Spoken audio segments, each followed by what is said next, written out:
आज मैं आपको बताऊंगा कि सड़क दुर्घटना में मौत होने पर परिवार को किन किन परिस्थितियों में मुआवजा, बीमा क्लेम और सरकारी सहायता मिल सकती है। सबसे पहले जान लीजिए मैक्ट। मैक्ट क्या है? भारत में सड़क दुर्घटना के मामलों में मुआवजे का सबसे बड़ा कानूनी माध्यम है मैक्ट, यानी मोटर एक्सीडेंट क्लेम्स ट्रिब्यूनल। अगर सड़क दुर्घटना में किसी व्यक्ति की मृत्यु हो जाती है तो उसके पति या पत्नी, बच्चे, माता पिता या अन्य आश्रित परिजन दावा कर सकते हैं। मुआवजे की राशि कोई फिक्स रकम नहीं होती। यह मृतक की उम्र, आय, भविष्य की आय में संभावित वृद्धि और परिवार पर उसकी निर्भरता जैसे तथ्यों के आधार पर तय की जाती है। इसी वजह से कई मामलों में यह राशि 10 से लेकर 50 लाख या उससे अधिक भी पहुंच सकती है। अब सबसे बड़ा सवाल, अगर ऑटो का बीमा नहीं था, बस का परमिट नहीं था, फिटनेस सर्टिफिकेट एक्सपायर था, तो क्या परिवार को कुछ नहीं मिलेगा? जरूरी नहीं। निर्दोष यात्रियों और तीसरे पक्ष के अधिकारों की रक्षा करना कानून का उद्देश्य है।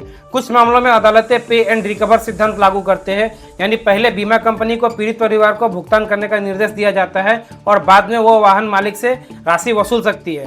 लेकिन ध्यान रहे, यह हर मामले में अपने आप लागू नहीं होती। अंतिम निर्णय मामले के तथ्यों के आधार पर अदालत लेती है। अगर कोई व्यक्ति पैदल चल रहा था और किसी वाहन ने टक्कर मार दी, तब भी उसके परिवार को मुआवजा पाने का अधिकार हो सकता है। और अगर दुर्घटना करने वाला वाहन भाग गया और उसकी पहचान नहीं हो पाई तो केंद्र सरकार की हिट एंड रन स्कीम लागू हो सकती है। वर्तमान नियम के अनुसार मृत्यु की स्थिति में 2 लाख तक और गंभीर चोट की स्थिति में 50,000 तक का सहायता उपलब्ध हो सकता है। हालांकि सरकार समय समय पर इन राशियों पर बदलाव कर सकती है। बहुत से लोग सोचते हैं कि अगर सरकारी बस से दुर्घटना हुई तो कुछ नहीं मिलेगा, लेकिन यह पूरी तरह सही नहीं है। चाहे निजी बस हो या सरकारी बस, यदि चालक की लापरवाही या संबंधित प्राधिकरण की जिम्मेदारी स्थापित होती है तो परिवार मैक्ट में दावा कर सकते हैं। कुछ मामलों में राज्य सरकार अलग से एक्स ग्रेसिया सहायता भी घोषित कर सकती है। अब एक ऐसी स्थिति जिसके बारे में बहुत कम लोग जानते हैं, अगर कोई व्यक्ति अपने ही बाइक या कार चला रहा था और उसकी वाहन से दुर्घटना में मृत्यु हो गई तो सामान्य तीसरे पक्ष वाला दावा हर बार उपलब्ध नहीं होता। लेकिन अगर दूसरे वाहन की गलती थी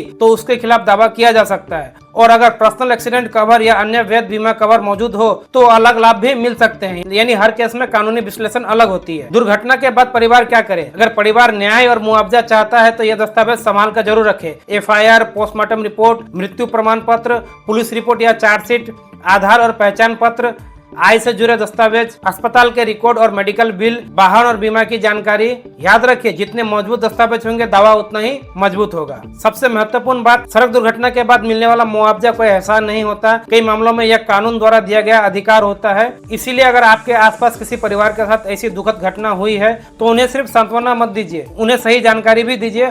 हो सकता है आपकी शेयर की हुई यह वीडियो किसी परिवार का उसका हक दिलाने में मदद कर दे। दोस्तों, ये वीडियो केवल सामान्य कानूनी जागरूकता के उद्देश्य से है। हर मामला अलग अलग होता है। किसी भी दावा दायर करना या छोड़ने से पहले योग्य अधिवक्ता से सलाह अवश्य ले। ऐसे केस में बिना सोचे समझे कहीं भी सिग्नेचर मत कीजिएगा, क्योंकि बहुत सारा फ्रॉड का केस भी सामने आया है। तो दोस्तों, ये जानकारी आपको कैसे लगी कमेंट करके बताइए। हो सकता है इस वीडियो को शेयर भी कर दे, लाइक भी कर दे। जय हिंद।